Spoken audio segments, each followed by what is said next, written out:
Fala galera que curte jogos de tabuleiro, eu sou o Luciano aqui do Board Game Brasil e vamos continuar aqui, gente, acompanhando a movimentação aí dos jogos mais jogados de acordo com o ranking que é feito lá no Board Game Geek, tá bom, gente? Então essa série de vídeos aqui, para quem já conhece ou para quem não conhece ainda, tem um usuário lá no Board Game Geek, que é um grande portal de jogos de tabuleiro mundial, que todo mês esta pessoa iluminada vai lá e baixa todos os dados das estatísticas das partidas que são logadas no Board Game Geek e compila a lista dos jogos que foram jogados por mais pessoas, né? E já tem alguns meses que a gente vem acompanhando aí a movimentação dessa lista. E agora nós estamos no mês de agosto deste ano, então estamos quase chegando na nossa data atual, estávamos um pouco atrasados aqui neste quadro, mas agora a gente está chegando junto, hein? E esse mês é um mês onde eu acho que foi um mês de manutenção, não tem variações muito grandes, mas tem algumas coisas legais aqui pra gente conversar, pra gente discutir. Aqui com o nosso 10º lugar. Aliás, antes da gente começar com o nosso 10º lugar, vamos falar de um jogo que caiu fora da lista esse mês, gente. Então esse mês vocês não vão ver o Scout na lista, sim. O Scout caiu uma posição, foi para 11º e está fora do top 10 desse mês. E agora vamos lá. O número 10 do mês de agosto de 2024 dos mais jogados foi o Hit, gente, que caiu 3 posições. Não sei se está dando uma esfriada aí, né, na empolgação das pessoas de jogar o Hit. O Hit já se mantém no top 10 há muito tempo, já tem muitos meses, anos aí que ele está aparecendo no top 10. E agora ele está aqui em 10º lugar. Foi jogado por 2.531 pessoas. E o Hit, gente, é um jogo de corrida super interessante, que é baseado numa mecânica de deck building aí das cartas que você tem. Não é exatamente um deck building, porque você não fica comprando cartas, né, e se livrando de cartas igual você faz um deck building normal, tipo o Dominion, mas a ideia do deck building dele é que você, todo turno, você vai comprar 5 cartas, usar ali as cartas que você quer usar para você poder fazer o seu carro correr, né, na pista da maneira que você precisa. E aí depois esse deck ele vai sendo poluído à medida que você vai jogando, que você vai correndo ali na corrida, com cartas de calor. Como é que isso acontece? O jogo ele é determinado, o número de cartas que você joga por rodada, ele diz qual é a marcha que você está usando ali do seu carro. Em algumas ocasiões específicas da corrida, por exemplo, se você quer pular de uma marcha, por exemplo, uma marcha 2 para uma marcha 4, ou de uma marcha 1 para uma marcha 3, ou se você passa muito rápido nas curvas, você pode acabar colocando cartas de calor, que se chama ali no seu deck, e essas cartas de calor elas não têm efeito. Você não consegue descartar, mas você também não consegue usar, elas vão poluindo ali o seu deck.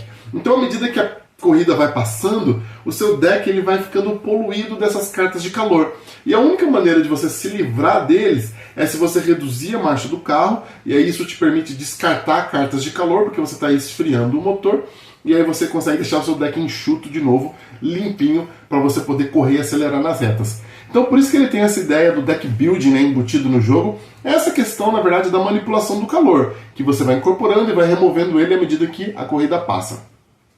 Um jogo super estratégico, tá, gente? Quando você joga muitas vezes o Hit, você começa a perceber que você tem que saber balancear muito bem o quanto que você vai passar mais rápido nas curvas, o quanto de calor vale você pegar, o quanto de calor vale que você economize para que você possa acelerar nas retas. Então é um jogo bem interessante e muita gente gosta e está aqui em 10º lugar. Em 9º lugar, gente, um jogo que voltou para a lista do top 10, não estava no mês passado, o Forest Shuffle. Forest Shuffle subiu 2 posições, foi jogado por 2.756 pessoas. E o Forest Shuffle, ele fica nessa de vai e vem, né? Ele aparece aqui na lista, cai, aí volta e vai. E a questão do Forest Shuffle é que ele é um jogo que tem um apelo muito grande com as pessoas, porque é um jogo simples de se jogar, mas que expande bastante no conceito da jogabilidade. No Forest Shuffle, os jogadores estão construindo ali ecossistemas, né? Cada um está construindo o seu, e você começa a construir esse ecossistema baseado em cartas de árvores que você pode posicionar ali no seu ecossistema, e depois que você posiciona as árvores, você pode começar a posicionar as coisas que ficam ao redor dessas árvores, animais, cogumelos, moscas, coisas desse tipo. E a parte interessante do Forest Shuffle é que cada carta tem o seu próprio critério de pontuação. Então o jogo ele é uma salada de pontos combinadas, entende? Quanto mais você vai colocando cartas, mais você vai buscando sinergia, mais você vai buscando colocar cartas que pontuem junto ou que tenham algum tipo de interação na pontuação. Então ele é um jogo ideal para quem gosta assim de combar ou para quem gosta de otimizar, para quem gosta de, né, expandir, fazer assim, eu vou combinar esse monte de cartas de pontos aqui porque aí eu vou potencializar muito a minha pontuação. Isso é uma das coisas que fez com que o Forest Shuffle tivesse um apelo muito grande. A simplicidade de ser um jogo baseado puramente em cartas, mas a complexidade elevada de você ter que buscar e maximizar a sua pontuação. Eu sou péssimo no Forest Shuffle, já joguei algumas vezes, principalmente no Board Game Arena. Toda vez que eu jogo, eu faço tipo assim, 82 pontos, e meu adversário fez 397. Então assim, eu tenho muito o que aprender no Forest Shuffle, porque realmente ele é um jogo que dá pra você aperfeiçoar muito. Em oitavo lugar, mantendo o oitavo lugar do mês passado, está o Sky Team, jogado por 2.840 pessoas. O Sky Team, que recentemente chegou no Brasil, né, gente, foi trago pela Galápagos. Ele é um jogo interessante dele estar aqui, porque ele é um jogo cooperativo, gente. Ele é um jogo cooperativo de pousar aviões. Olha que tema diferente, que ideia fora da caixinha que o pessoal teve.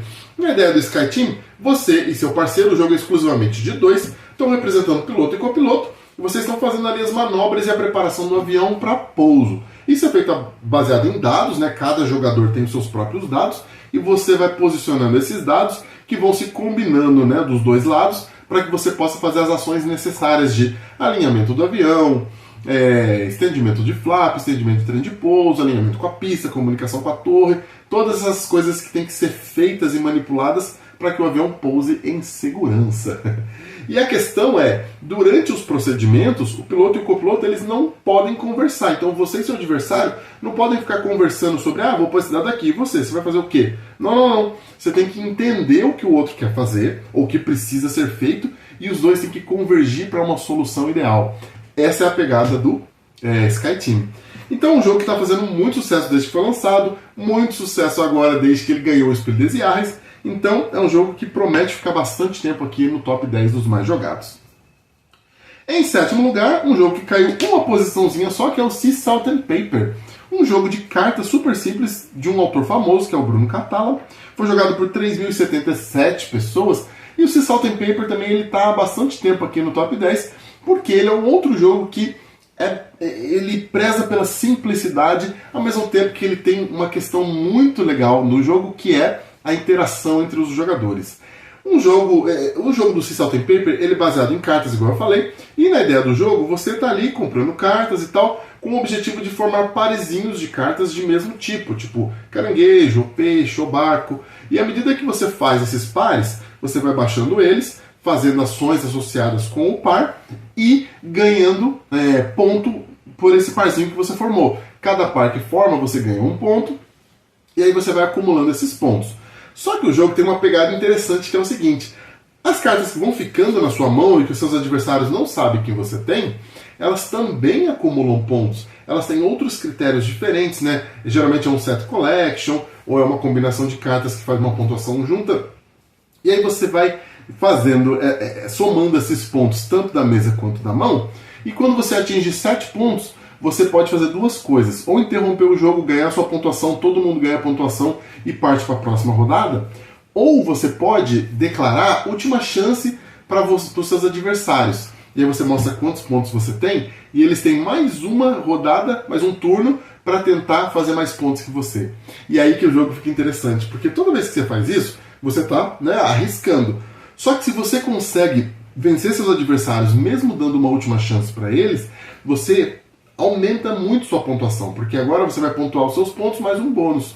E seus adversários não vão pontuar quase nada. Então ele é um jogo que, assim, o risco é grande quando você faz isso, mas ele vale a pena. Então muitas vezes você quer buscar esse risco, e aí seus adversários eles vão ficar babando ali querendo derrotar você. Essa interação que é muito legal nesse jogo e faz com que ele tenha muito apelo e seja jogado por muita gente, e está aqui em sétimo lugar. Em oitavo lugar, gente, é um jogo que está aqui querendo quebrar a minha profecia. Eu profetizei que o Harmonies, o jogo que está aqui em sexto lugar, iria cair fora desse top 10 e desaparecer. mas ele está aqui, gente, subindo 3 posições com relação ao mês anterior e sendo jogado por 3.111 pessoas.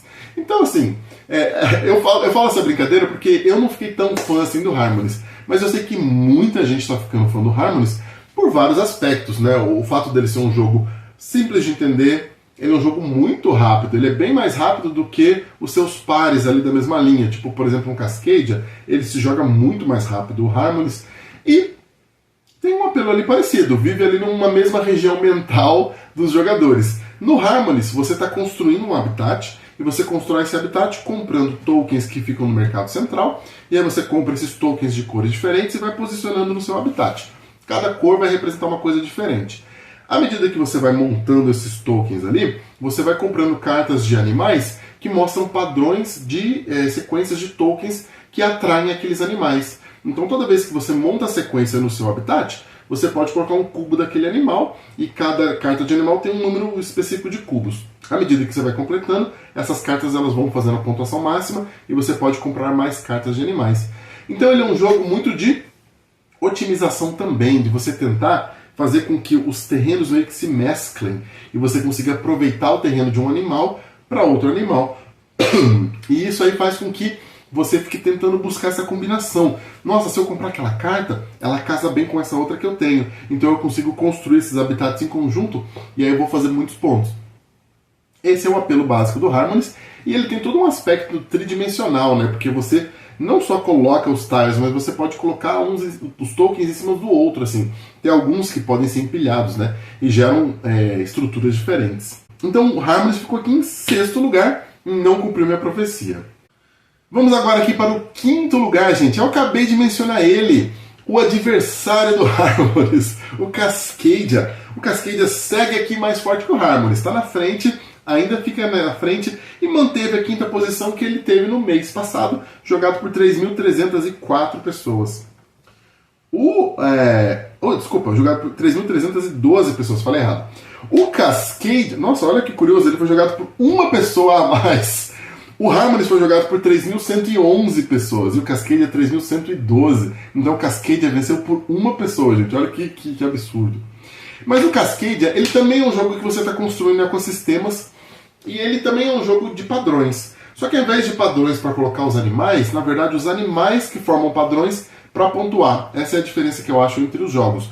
No Cascadia você vai colocando ali tiles que vão construindo os terrenos, né? E à medida que esses terrenos vão sendo construídos, você pode colocar tokens de animais nesses terrenos. Cada terreno aceita alguns animais específicos.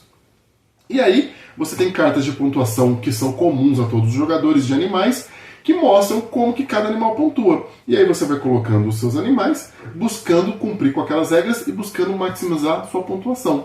Bem parecido, né? Você vê que os jogos eles têm uma ideia central, geral, parecida, a jogabilidade é um pouco diferente. O Cascadia ele é mais expansivo, o Harmonist ele é mais restritivo, mas os dois têm essa mesma ideia de você buscar construir padrões. E o Cascadia, ele é um jogo que também ganhou o Espelho des Jahres, né, no ano dele, então ficou bem famoso por causa disso, e aí ele vem sendo jogado bastante pelas pessoas desde então. Em 4º lugar, mantendo o 4º lugar aqui, gente, está o Wingspan, jogado por 3.384 pessoas. O Wingspan, ele é um jogo que desde que ele chegou, ele fez bastante burburinho, né? Ele movimentou bastante aí o mercado de jogos de tabuleiro, que ele foi um jogo que ele conseguiu quebrar um pouco a barreira do hobby, assim. Ele conseguiu tocar e atrair pessoas que são de fora do hobby, que queriam jogos mais simples, né, com temas mais agradáveis para poder jogar, e o Wingspan trouxe tudo isso. Ele trouxe um tema de observação de pássaros, que é um tema super gostoso, super relaxante, e trouxe uma mecânica muito simples de compreender e entender. Ele tem 2 recursos básicos, que é ovo e as comidinhas, né, 5 tipos de comidas diferentes, além das próprias cartas de animal, e aí ele vai ter 3 terrenos e 4 ações que você pode fazer toda a rodada. E aí basicamente essa combinação desses recursos com esses terrenos fazem praticamente o jogo inteiro. E aí você tem que ficar elaborando sua estratégia baseada nisso, porque você quer poder colocar animais em cada um desses terrenos que você tem. Para você poder botar os animais, você precisa ter as comidas e os ovos. Para você poder ter comidas e os ovos, você vai ter que ir ativando cada um desses terrenos. E aí vem a mágica do Wingspan, Cada vez que você ativa um terreno, você ativa todos os pássaros que estão alocados naquele terreno ali, de uma ordem reversa da posição que você colocou. Então ele é um jogo que te permite planejar essa sequência de pássaros que você quer colocar. Obviamente é um planejamento um pouco mais tático, né? Porque depende das cartas que estão disponíveis e das cartas que você consegue pegar na sua mão. Então não é como se você tivesse um planejamento completo, mas você vai tentando ali casar coisas que conversem entre si nas ativações dos pássaros para que você possa potencializar cada vez que você gera uma ativação de terreno. Um jogo super fácil de jogar para quem não entende jogo de tabuleiro ainda muito e quer começar a jogar, mas também super estratégico para quem já gosta de jogar e quer jogar um jogo onde você consegue otimizar o máximo que você puder ali as suas ativações. Eu amo jogar o Wingspan, eu gosto de praticamente todos os jogos dessa lista, menos o Cascadia, menos o Harmonies. Mas os jogos que estão nessa lista, eles costumam ser muito bons, e é o caso do Wingspan também. Em terceiro lugar, mantendo o terceiro lugar, um dos meus favoritos de todos os tempos, gente, o Terraforming Mars, jogado por 3.832 pessoas. Eu acho que os números estão certos, eu já não estou entendendo a minha própria letra aqui, gente. Mas o Terraforming Mars, ele é um jogo onde é um jogo de engine building, onde você está construindo ali uma máquina que gera recursos para você. E você vai usar esses recursos para você poder terraformar o planeta vermelho. Esse é o objetivo geral do jogo. Cada jogador representa uma corporação que está buscando esse objetivo. E isso é feito através de projetos que você vai executando ali no planeta vermelho, que te permitem fazer diversas coisas, dentre elas construir cidades, construir florestas, ou construir mesmo as coisas das suas próprias cartas, que vão poder gerar ali recursos instantâneos ou recursos recorrentes para você. Um jogo conversa bastante comigo, um jogo que tem bastante apelo comigo, porque eu adoro jogos com essa mecânica ali de você vai construindo cartas, e essas cartas vão te permitindo fazer coisas, e aí você vai acumulando mais recursos, aí com mais recursos você vai fazendo mais coisas, e é um jogo que ele tem bastante rejogabilidade por conta desse aspecto. Ele tem um deck enorme de cartas, então cada vez que você joga, você vai receber cartas diferentes, e aí você vai tentar explorar estratégias diferentes. Dessa vez eu vou tentar fazer coisas mais espaciais, ou dessa vez eu vou fazer coisas que sejam mais vegetação, ou mais calor, sabe? Então ele permite que você explore caminhos diferentes cada vez que você joga. Então o Terraforming Mars, ele se mantém há muito tempo na lista de melhores jogos e mais jogados por conta dessa alta rejogabilidade que ele tem e que eu gosto bastante. Vamos lá! O segundo lugar, gente, é um outro jogo que quando chegou também virou assim... Ele virou uma sensação e agora ele virou um jogo assim, obrigatório no mundo dos jogos de tabuleiro, que é o Azul, gente. O Azul se manteve em segundo lugar, já estava no último mês, foi jogado por 3.963 pessoas, e é um jogo que ele é um jogo bem simples ali na mecânica dele.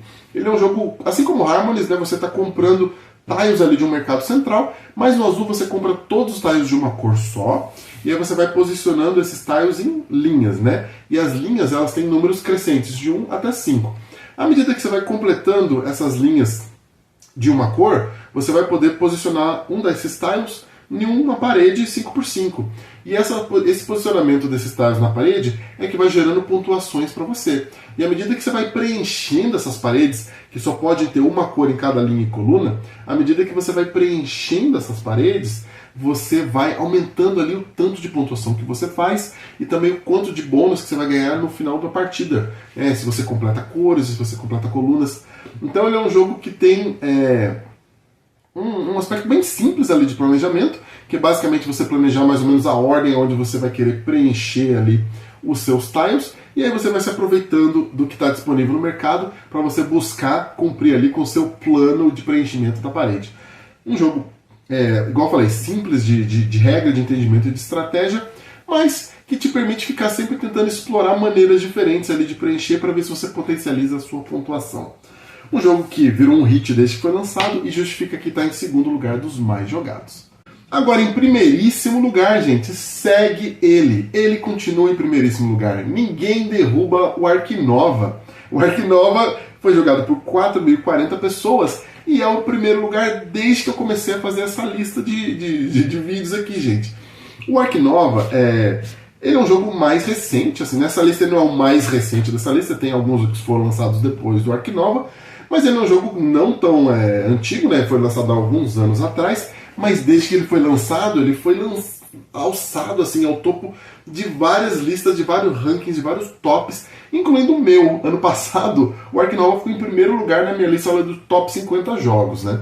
Não sei se vai ficar no ano que vem, tá? Aliás, na lista desse ano. Eu não sei se ele vai ficar na lista do ano que vem, vamos ver como é que vão ser as coisas. Não fiz a lista ainda, então não vou dar spoiler nenhum, porque eu nem tenho spoiler para dar. Mas ele está em primeiro atualmente na lista dos meus jogos favoritos, porque ele ocupou um espaço muito semelhante ao Terraforming Mars. Não que eu tenha deixado de gostar ou jogar o Terraforming Mars, mas o Ark Nova ele tem um apelo muito parecido, com uma roupagem um pouquinho mais moderna, né, porque ele vem um pouquinho depois do Terraforming Mars, onde você está ali construindo um zoológico, uma mecânica parecida do Terraforming Mars. Você vai construindo cartas, né, para você poder habilitar, você colocar cercados ali no seu zoológico, e depois que você coloca esses cercados, você colocar animais no seu zoológico, que são as cartas que você vai construindo.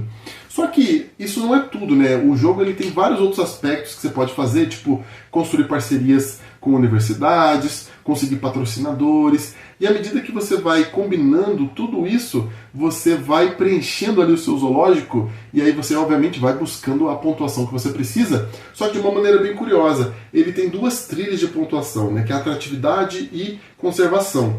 E à medida que você vai construindo os dois, chega um ponto onde essa trilha se cruza. Quando as trilhas se cruzam, é o final do jogo, e quem conseguir cruzar mais, ganha. Então ele tem um aspecto muito interessante, que além dele ter essa questão de você ter duas trilhas diferentes, o que te faz planejar um pouquinho qual que é a trilha que vale mais a pena você crescer dependendo da fase do jogo, ele tem esse critério de final de jogo muito direto, muito simples.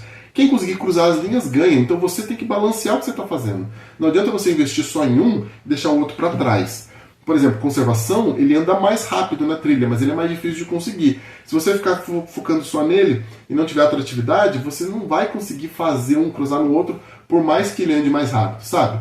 E o outro também é verdadeiro. Você ficar tentando isso na atratividade é muito difícil, porque você vai ter que caminhar muito. Então você tem que se balancear com a conservação, que anda um pouquinho mais rápido para você fazer os dois cruzarem.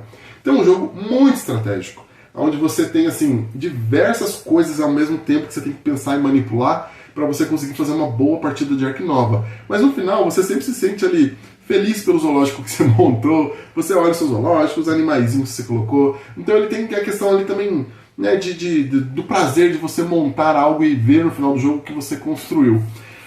O Ark Nova ele é bastante beneficiado aqui pelo Board Game Arena, tá? Isso aí eu tenho quase certeza absoluta que muita gente que loga porque jogou lá, e aí ele acaba ficando bem jogado por muitas pessoas. Porque ele é um jogo que na vida real ele demanda um pouquinho, ele tem bastante peça, bastante componente, ele não é um jogo tão simples de montar e jogar. E no Board Game Arena ele é super rápido de você botar uma partida e começar a jogar. Mas independente disso, é um jogo que está aí na alta e na hype desde que foi lançado. Então é isso, gente. Essa foi a lista de agosto. Igual eu falei, pouca mudança, uma lista mais estável. Vamos ver se vai se manter assim nos próximos meses ou não. Muito obrigado e até o próximo vídeo.